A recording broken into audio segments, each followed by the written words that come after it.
up? Welcome back to Laura Likes Books. I'm Laura and I do like books. Today I wanted to do my March wrap up. I recently found, maybe everyone already knows about this, but I recently found an app called Storygraph, and it's a little bit like Goodreads, but it actually shows you all of your reading stats for like the month, the year, past years. And I thought it was really cool. And so today I wanted to share some of my reading stats with you, in addition to just talking about the books that I read for March. March felt really long. I don't know about everybody else, but like March felt like a year. I am looking at some of these books that I read at the beginning of March, and I'm just like, I read that months ago, not weeks ago.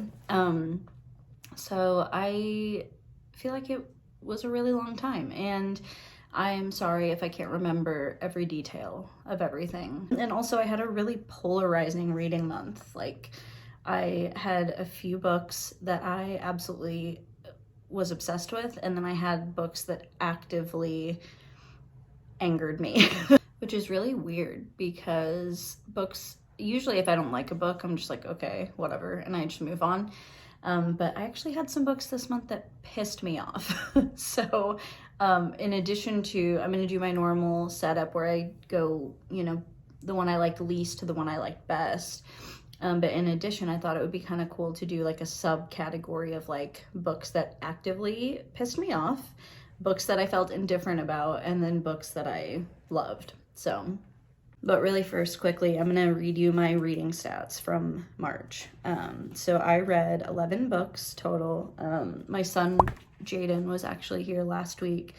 And then I ended up getting a cold. So I didn't do a lot of reading over the past week or so. In addition, my freaking Switch Lite broke randomly.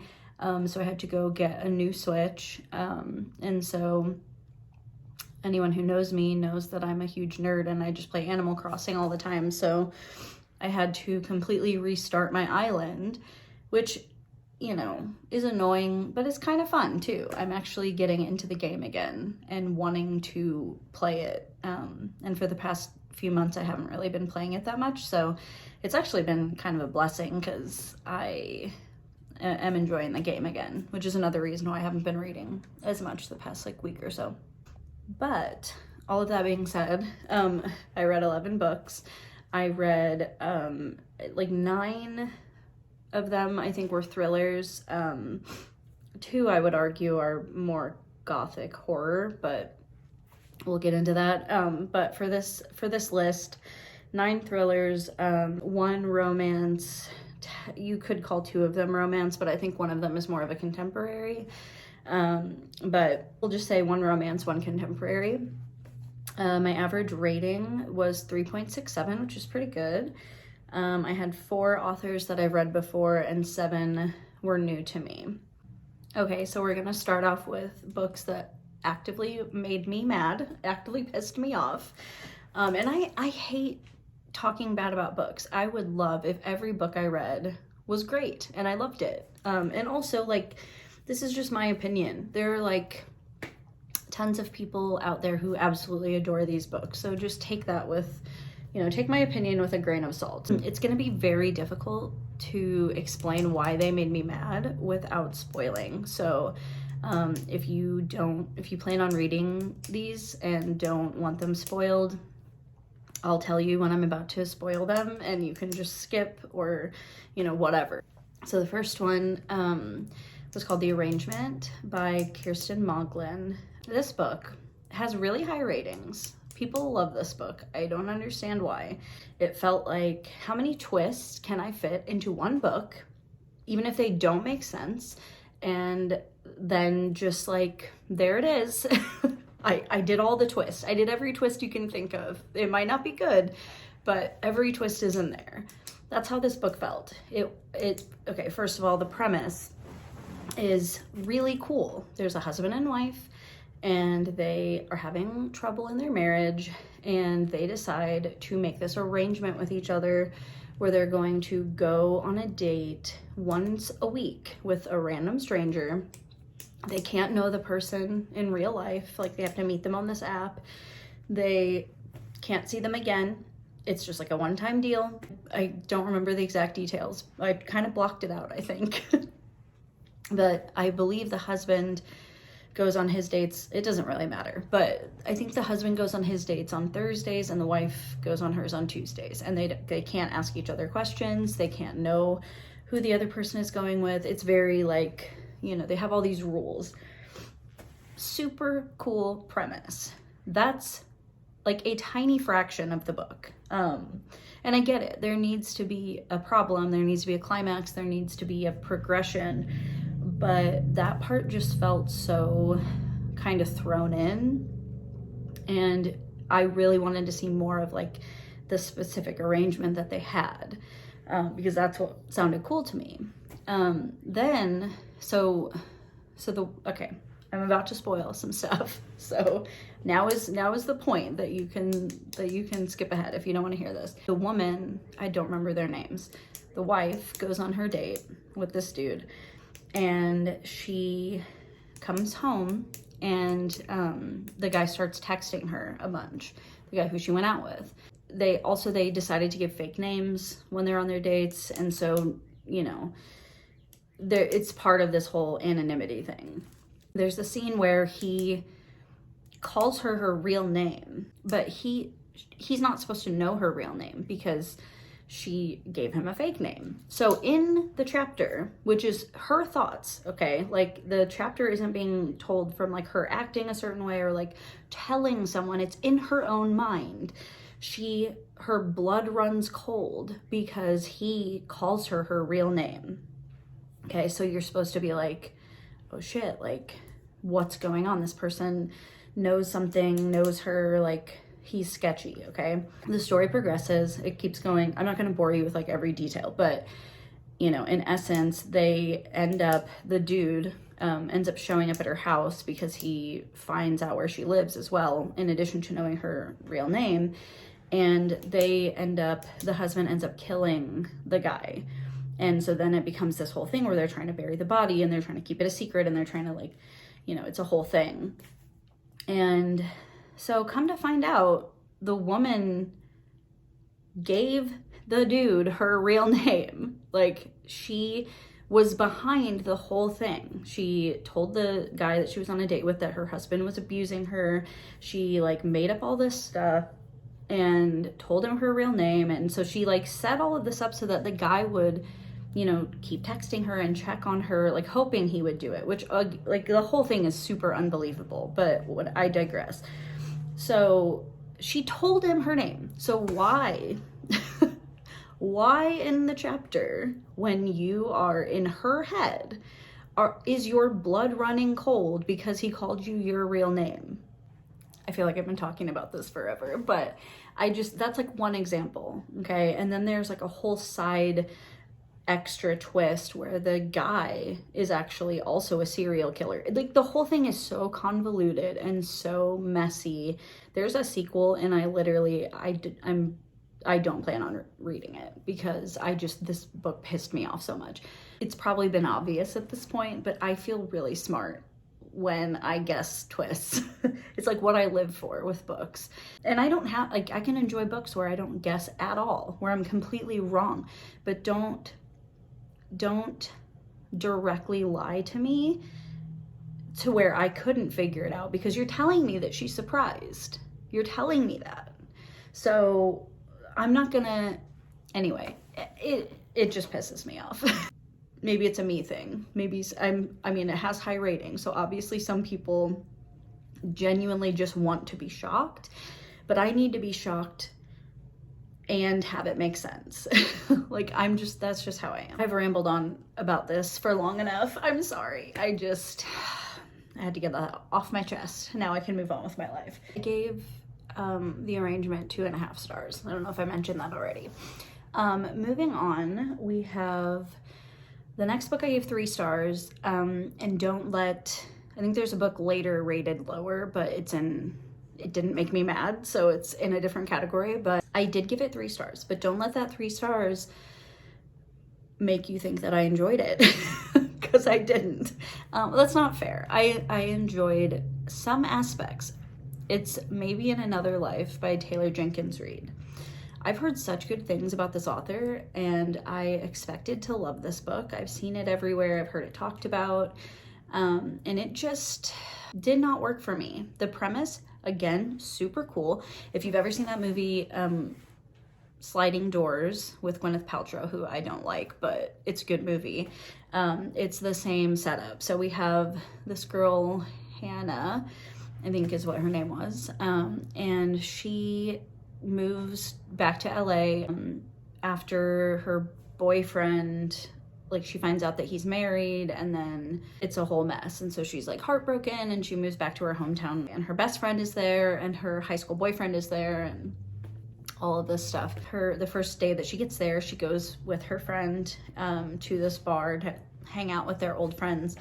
So her ex-boyfriend is named Ethan, and he is there, and they're, you know, just all kind of hanging out. And then Gabby, that's her friend, decides that she and her husband are gonna leave, and so she says, okay, Hannah, like, do you want to come home with us? And then Ethan is kind of saying, like, oh, why don't you just stay longer and get a couple more drinks with me, and I'll take you home.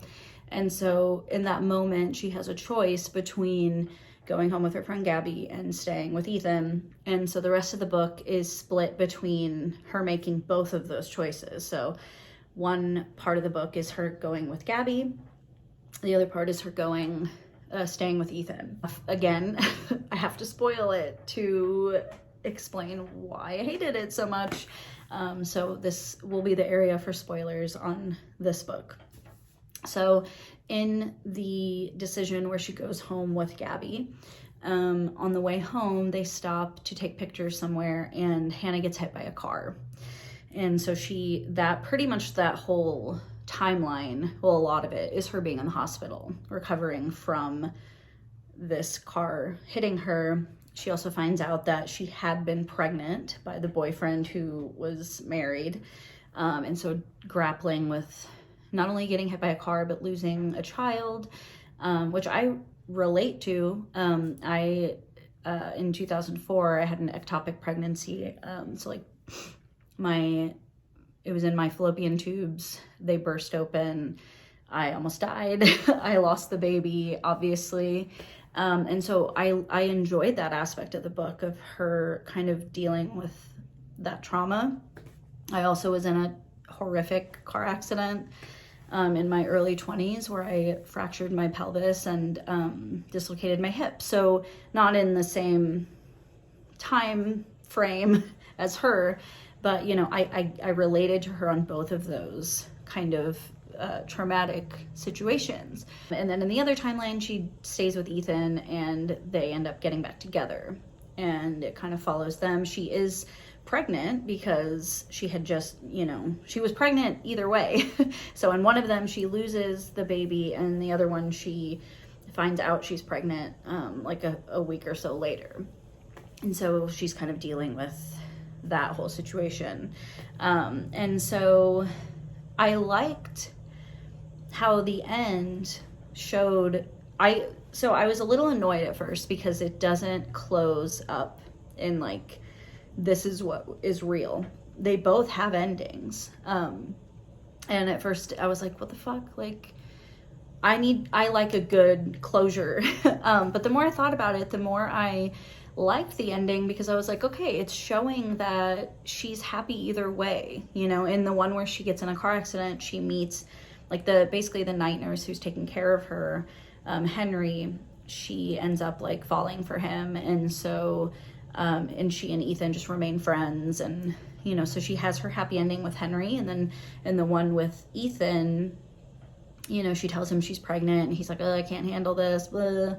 But then he changes his mind, and they end up together and have the kid, and he raises it as his own. And, you know, so she has these happy endings in both, which I think is cool because, you know, it shows that it doesn't, like, yes, there are choices in life, and maybe those take you down completely different roads, but in the end, you can still find your happiness in whatever timeline you're in. I really enjoyed that. And I can tell that Taylor Jenkins Reid is a good author. But you know, that's all to say, like, these are the things I enjoyed about it. But what I hated about it, why, in every single chapter, did I have to hear about Hannah's love of cinnamon rolls? She loves cinnamon rolls. And I don't think there was a single chapter in this book that didn't talk about Hannah's love for cinnamon rolls. And I feel like liking cinnamon rolls is not a personality trait. I was sick of hearing about this girl's love of cinnamon rolls. I don't care. I don't care. The other thing was, her other personality trait was that she wears her hair in a bun. Oh, and they also call her Hurricane Hannah because she destroys everything she touches. And she's not like other girls. She's quirky. And that's all I got. I sound really bitter right now, but that's all I got. I was pissed because I loved the premise. I loved the idea. I loved the concept. I loved the message. I hated the characters. Hannah, she likes cinnamon rolls. That's all I know about her. She wears her hair in a bun. She's quirky. She in the middle of the book, she started to seem like she was making some changes based on what had happened to her. And then, like, that didn't go anywhere. She still ended up basically the same person, which is fine. Like, you don't have to become a different person. She wasn't like a bad person, but trauma changes you. And maybe, you know, maybe she did change in subtle ways, but I didn't really see it. I just saw that she still loved cinnamon rolls. Thank God her love of cinnamon rolls was still intact after, you know, that accident. Yeah, and then Ethan, equally one-dimensional. He was nice. He was cute, apparently. And that's it. Henry, same thing. Like, it was just, everyone was a caricature of who they were supposed to represent. It was not a good situation for me. The next one I have is I Know You Remember by Jennifer Donaldson. To be fair, I gave this one 3 stars also. And I gave it 3 stars because, like, just being fair, I'm pretty sure it's YA. So I'm not the intended audience for this book. So I almost feel like it's not really fair for me to rate it because I'm not a young adult. I love lots of young adult books, but I think for YA thrillers, I might just be, it could be a me thing. I don't know. But this book follows a girl named Ruthie, who goes, again, we have like someone going back to a hometown, and her mom just passed away. They were like rock climbing and her mom fell and died. And so she's gonna go back to where she used to live, which she's kind of excited about because her best friend lives there named Zara. But when she goes back home, Zara is missing. She goes to Zara's house. Her parents tell her that Zara's been missing for a couple days. She was last seen with her boyfriend. Sorry, I don't remember everyone's names, but she was last seen with her boyfriend. And so she essentially goes on this mission to figure out what happened to Zara, why Zara's gone. And so that's basically what the book is about. So here I'm gonna get into spoiler territory again to explain my disdain for this book. And it's a very similar to the first one I said, The Arrangement, in that they straight up lie to you about this character. With Ruthie, there is nothing, okay, that's an exaggeration. There are small hints, but generally speaking, her behavior, everything seems completely like fine, completely understandable, completely reasonable through the entire book. Then about like around the end part, we find out that no, actually Ruthie is a psychopath and has done all of these terrible things, including killing her mom, who died at the beginning of the book. And so this is why it annoys me, because Ruthie mentions, this is the hint, I guess, is that Ruthie mentions that she's really good at compartmentalizing things, which, I mean, like, same, you know? A lot of people are good at that. That does not mean, that is not, saying something like that is not laying the groundwork for a huge character reveal that is, hey, this character you've been following the whole time who's acted this way, I'm just going to completely flip that on its head and turn them into an evil, evil psychopath out of nowhere with no hints given other than saying she compartmentalizes. Not nearly enough groundwork was laid for this twist. That's basically my issue.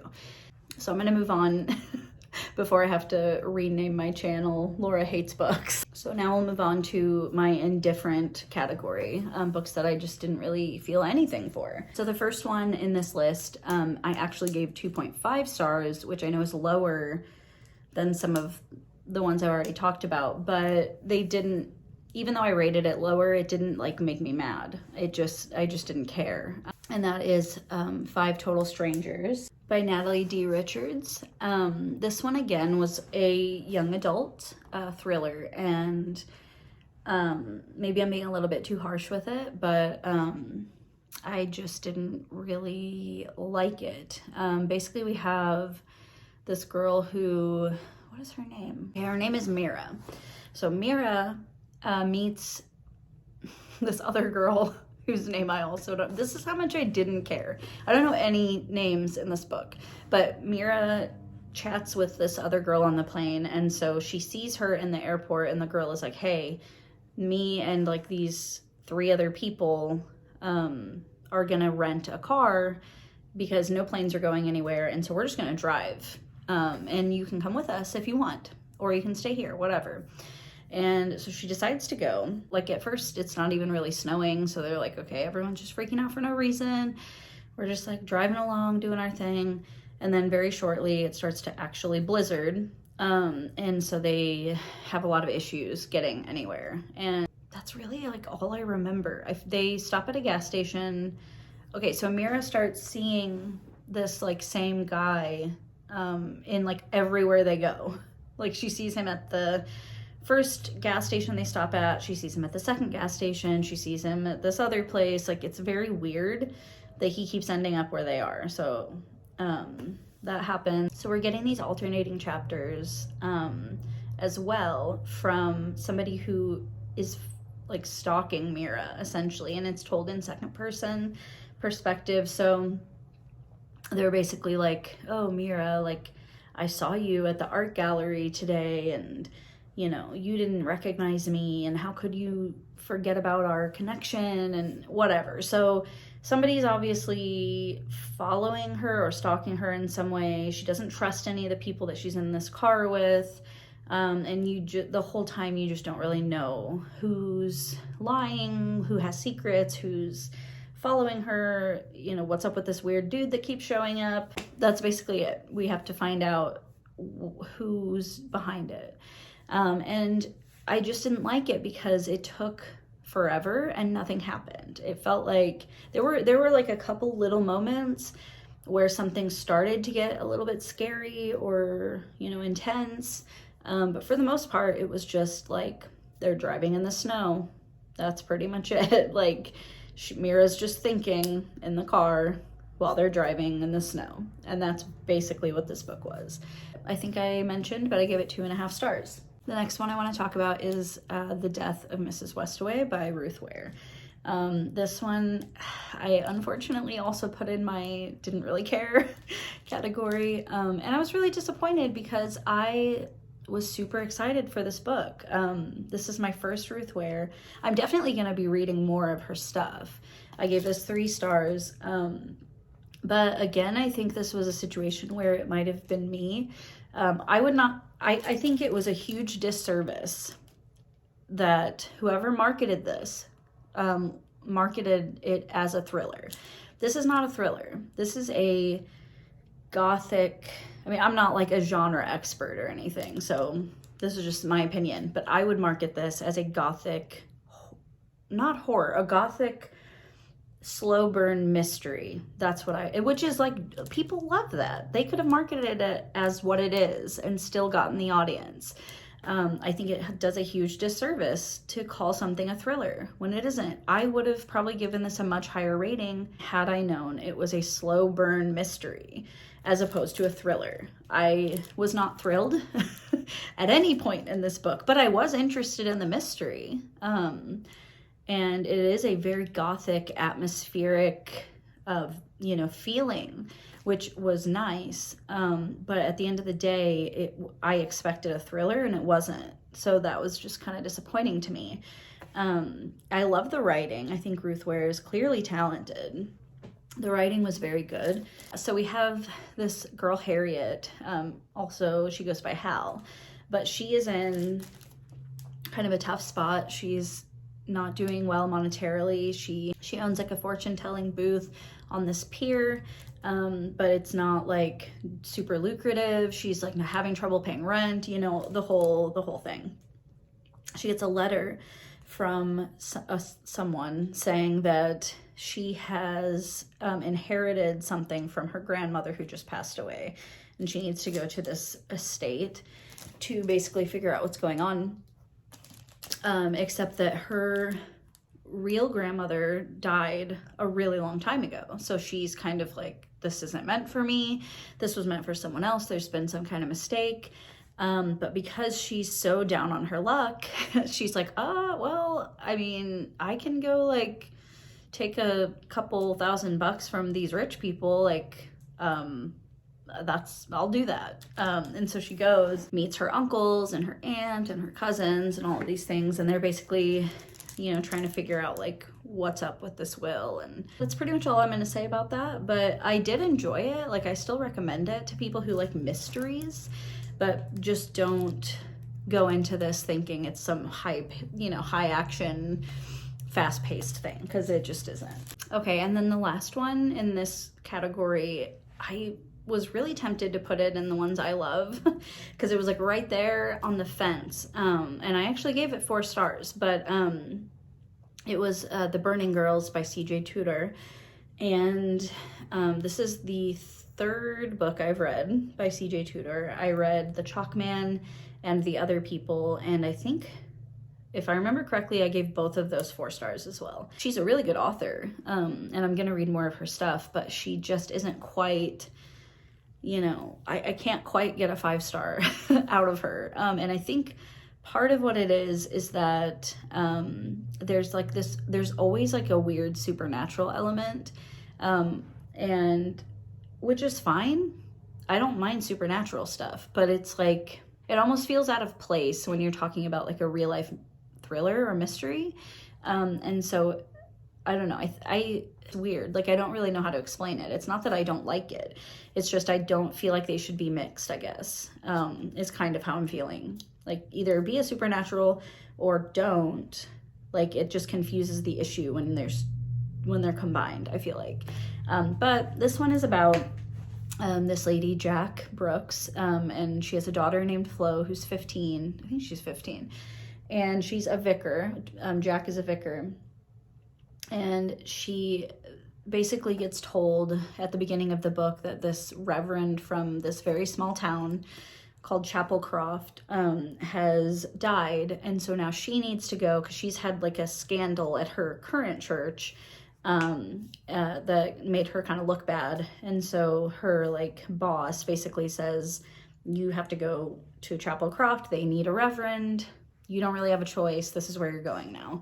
And so she takes her daughter Flo, and town has all this history because the Sussex martyrs were like burned at the stake. And so to commemorate that, the people take these little twig dolls called the Burning Girls, and they like put them out like near the chapel. And there's like a weird ghost story legend about how the Burning Girls will appear to you if you're in trouble.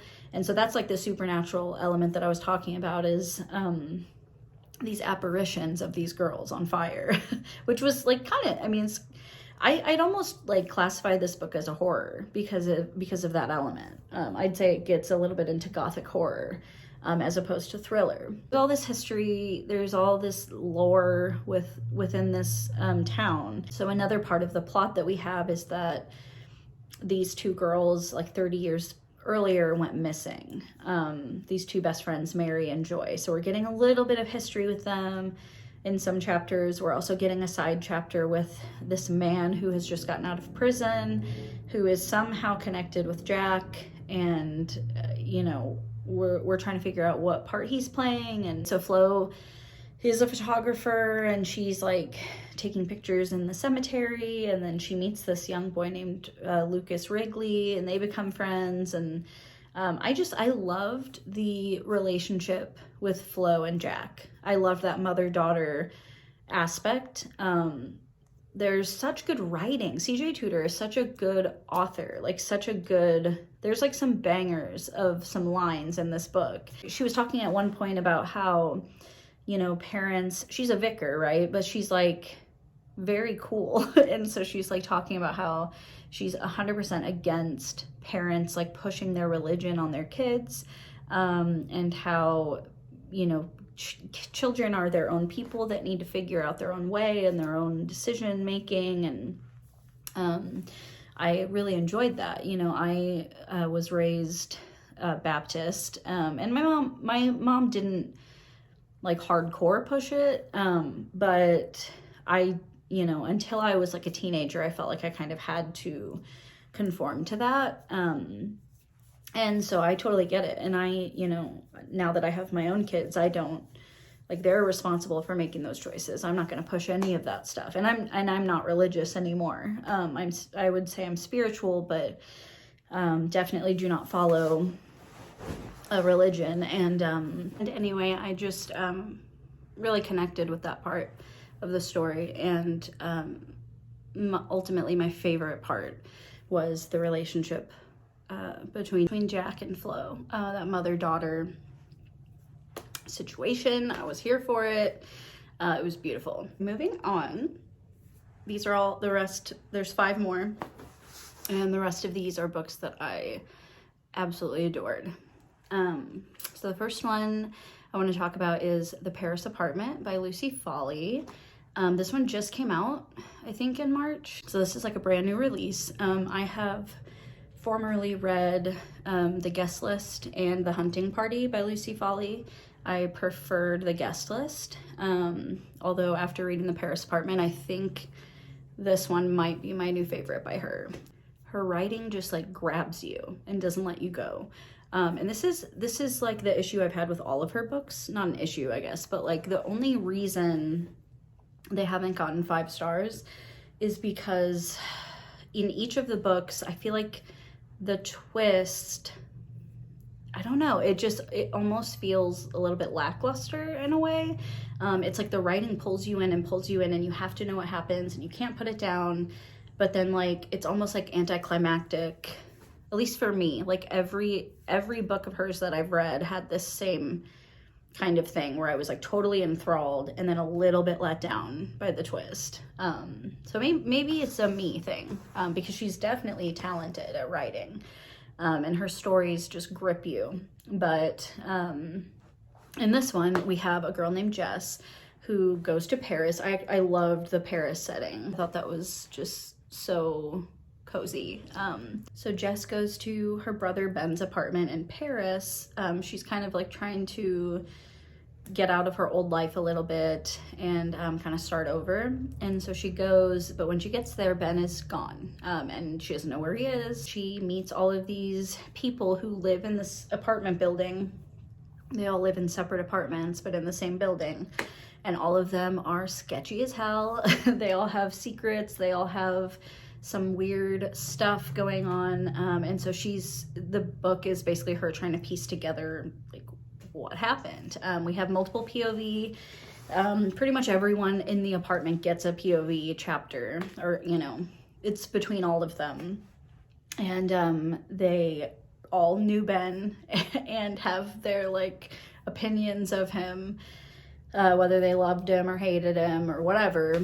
And so a lot of stuff gets revealed slowly. And I think that's maybe part of the 4.5 stars opposed to 5, is just because I do better with fast-paced thrillers. And again, her writing like keeps you hooked, but it's just a little slow going at times. So I would really recommend this book. I'm actually pretty soon, I think I'm gonna do a video based on like, if you like this book, you might like this book, you know, kind of like a comparison video. But I will say that if you liked Lock Every Door by Riley Sager, this reminded me so much of that book. We have like a weird apartment building with a lot of secrets, a lot of shady people, and like that whole like a weird atmospheric, almost spooky vibe. It was very similar to Lock Every Door. Not the twist really so much, but just like that atmosphere. But yeah, I really loved it. I read it in like, I think a day, because I couldn't put it down. But yeah, it was really fun. I would describe it as a very fun mystery. Next up, we have The Golden Couple by Greer Hendricks and Sarah Pekkanen. This was my book of the month pick for February. And I think this book actually came out officially in March. But I read it at like the very beginning of March, so my memory's a little bit fuzzy on this one as well. But I gave this one 4.5 stars as well. I think if I had to pick, I still think that The Wife Between Us is my favorite book by this duo. But this is a close second, I would say. I've now read 4 books. This is my 4th book by them. And I think this is a close second. It was really, really good. We have Matthew and Marissa Bishop. They are a couple that's been married for a long time. They also have an 8-year-old son, I believe. They go to, like, basically Marissa cheated on Matthew. And so they go to this therapist, Avery Chambers. She must have been my favorite because I remembered her name without having to look. But Avery is an unorthodox couples, well, she does other stuff besides couples, but she's a therapist who lost her license for some questionable methods, let's just say. But that's not the only secret. And so all of these lives get entwined and chaos ensues. A lot of secrets are revealed, and it's a fun ride. I don't want to spoil anything, but I will just say we get Avery's perspective, which were my favorite chapters, and then we're getting some from Marissa, which is the wife. I think those are the only 2. But yeah, there's a lot of craziness, and I loved the twists. I didn't see it coming. I guessed like certain aspects, but not really the main twist. Yeah, I can't say enough about this book. I just loved it. I recommend it to everybody. Okay, so the next 3 books are my 5 stars for the month. Starting with Sometimes I Lie by Alice Feeney. I've talked about this book before in my like TBR and stuff. And I was a little nervous because I gave 5 stars to Rock, Paper, Scissors, which was the first book I read by her. And I was a little nervous that it wasn't gonna like be as good. And I will say I think I prefer Rock, Paper, Scissors over this one, but I still gave it 5 stars. And I'll explain, because this book is very polarizing. I feel like not a lot of people love it.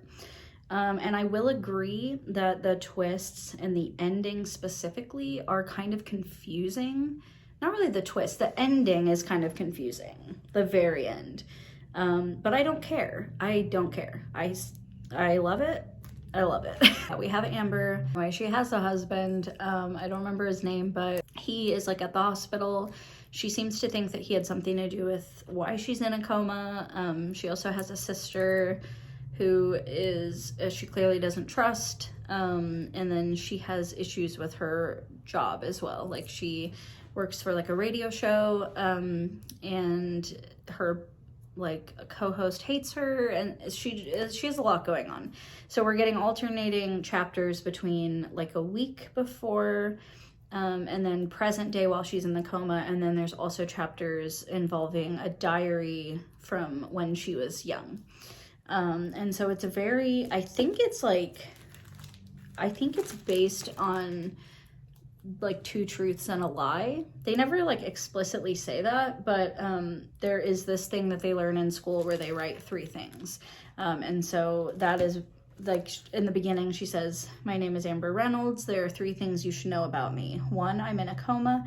2, my husband doesn't love me anymore. 3, sometimes I lie." And there's a lot of this type of writing in that diary with the 3 things. Like, you know, they change obviously, but there's always like a little list of 3, and it's very prevalent throughout. And I can't say much more without spoiling anything, but like, I freaking love this book. I was like thinking about it while I was at work, like needing to get home to finish it. And again, like I can see why people would be annoyed or disappointed at the twist or the ending. But I don't care. I don't care. It's like, I've said this before, if a book keeps me interested to the point that I can't stop thinking about it, I obviously love it, even if it's like not perfect, you know? So the thing that Alice Feeney does with the 2 books I've read from her, what I've noticed is she writes these twists to where you almost have it. Like both Rock, Paper, Scissors and this book, I almost had it. Like, I was so close, but then it's not quite what you think it is. I'm sure some people have guessed, but like for me, it's like she what am I trying to say? Her sleight of hand game is off the charts. Like, this woman is like the sleight of hand master. That's basically all I can say about it.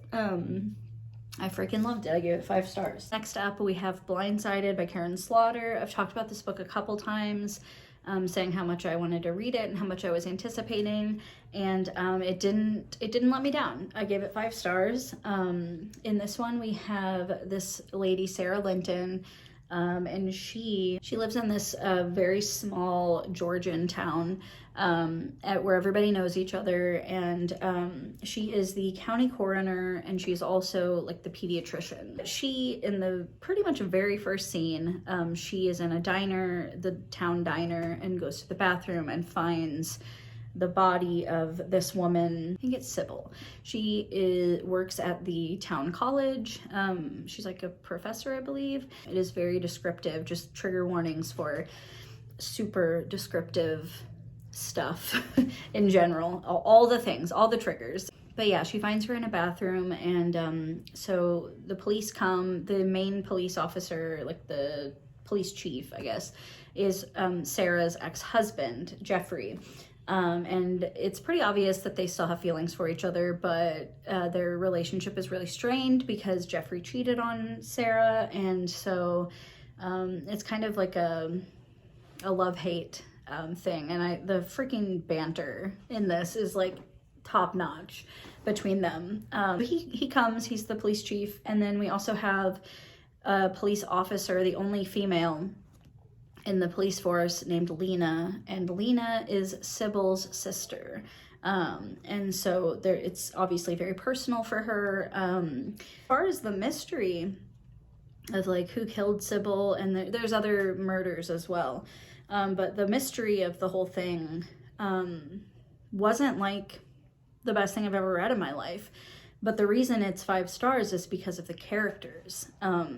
Karen Slaughter just knows how to write people. And this is the first in a series, so I'm obviously going to continue, and you know, and it's a crime thriller, so I mean, if you're not into like detective POV and stuff like that, or you know, just that kind of line of thriller, just be aware of that.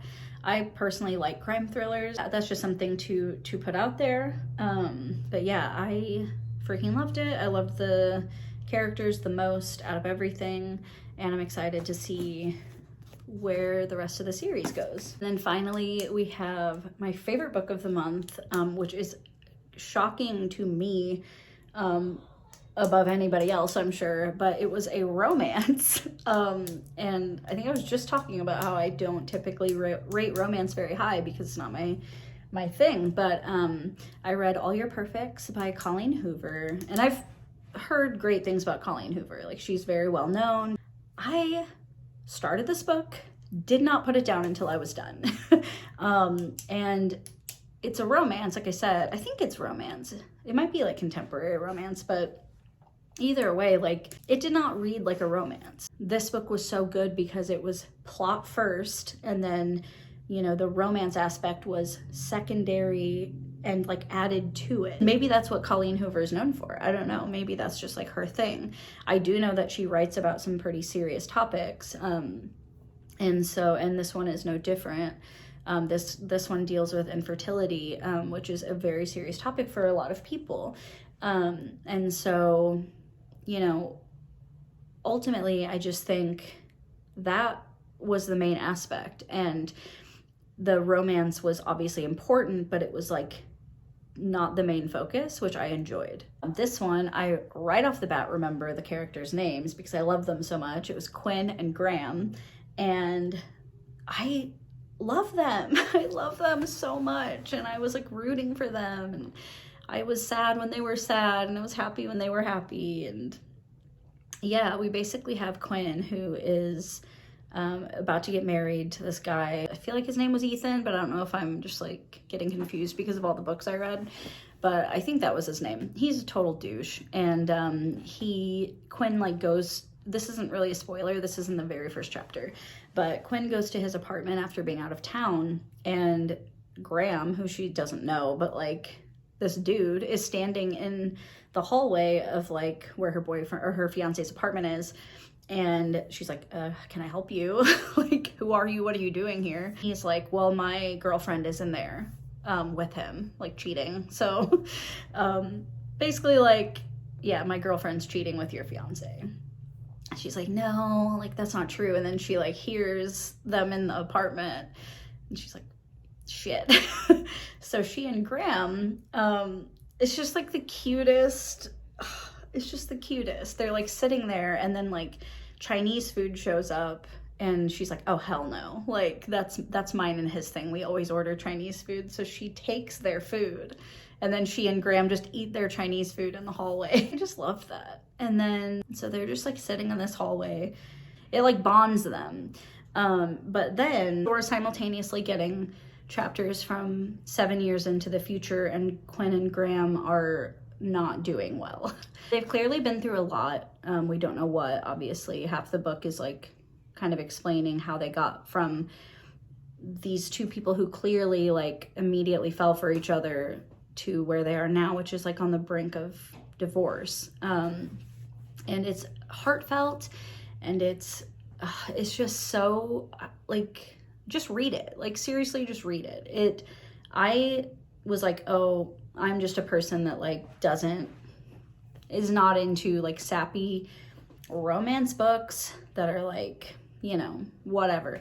But I like cried from this. I mean, to be fair, I cry at like pretty much everything, but I genuinely cared for this couple. And like, it was the exact opposite. Like when I was talking earlier about maybe in another life, I didn't care at all what happened to those people. And then it didn't help because I read that, and then I immediately read All Your Perfects next after that book.